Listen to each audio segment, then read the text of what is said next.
Lizelle!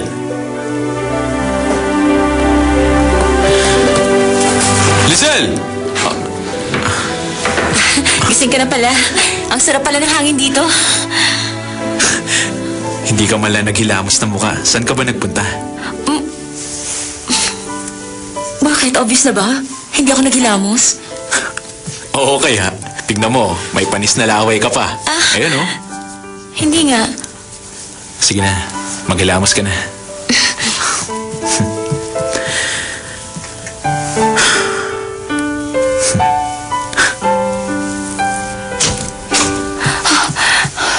Walang pa muna sa loob ng bathroom.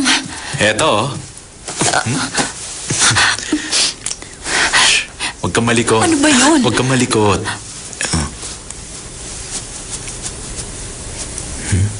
Pumikit ka. Ako nang gagawa. Sige na. Pumikit ka.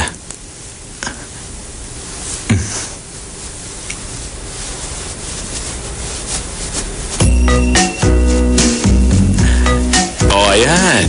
Okay na. Pagkatapos mo maghilamos, mukha ka ng tao. Ano ka ba? Wag na. Oh, teka. Huwag kang malikot. Wag na kasi. Baba, gusto mo maging expert ako dito? Uy, ingatan mo yan ha. Regalo yan kaya ingatan mo. Alin? Itong panali mo na to? Bakit? Galing pa ba to sa nakaraan mo, ha? Yung pangit ba na yun ang nagregalo nito? Nasa panaginip ko lang siya. Yung kaibigan ni Papang nagregalo sa akin yan. Kaibigan ng papa mo? Ha? Hindi ba sabi mo kaibigan ng papa mo ang nagbigay nito? Sinabi ko bang kaibigan ng Papa ko? Oo nga, tama nga. Kaibigan nga ni Papa. Naalala ko na rin yung lalaki nag-imbita sa akin na kumain noon. O, di ba? Sa ganitong pagkakataon mo lang maalala na karamo? Hindi naman ganun yun. Oh, yan. Tapos na. Ano ba? Nakikiliti ako. Huwag nakakakiliti. Oh, bakit? Wag na. Tama na. Ano ba yun? Ano? Alam mo, grabe na talaga yung sakit mo. Anong sakit ko? Wala yun, prinsesa. Gusto mo ba ng coffee? Ha? Teka lang. Wait lang. Ano ba yung sinasabi mo, ha? Ay, nakakainis ka talaga. Private number? Kapag hindi mo kilala, huwag mo nalang sagutin. Binigay ko kasi yung number ko para tawagan ng mga kakilala ni Papa. Kailangan ko tong sagutin. Hello, sino to? Opo, si Lizelle to. Ako yung tumawag sa inyo minsan.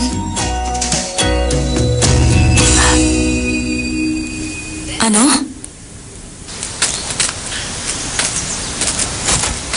Hello. Ako ang anak ni Chairman Esther Park. Ako si James Park. Magkita tayo. Pwede ako o ikaw ang pumunta dito. Pero hindi ako pwedeng bumalik ng Korea. Bakit hindi mo subukan lumapit sa chairman para payagan niya ako makabalik? Ang tanging makakapagkumbinsi kay Chairman Park ay ikaw. Pero, bakit kailangan kong gawin yon? Dahil gusto ko nang makabalik ng Korea ngayon.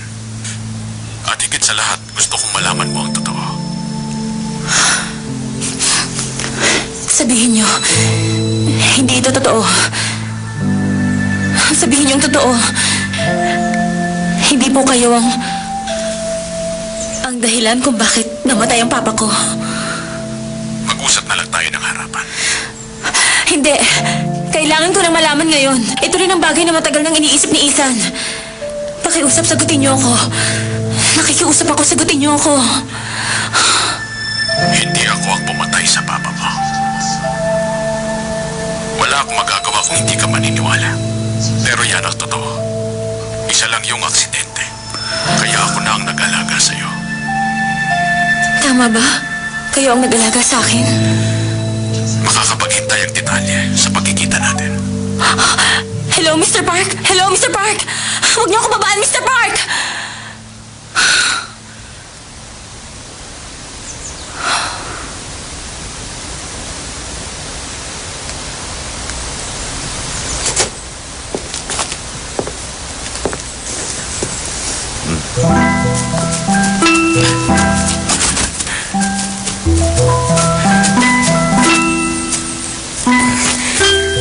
Halika na.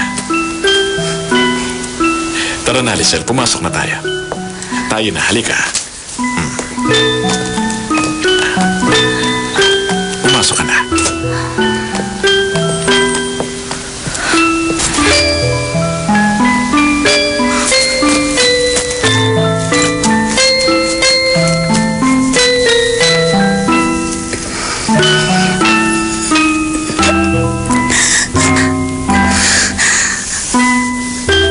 Papa.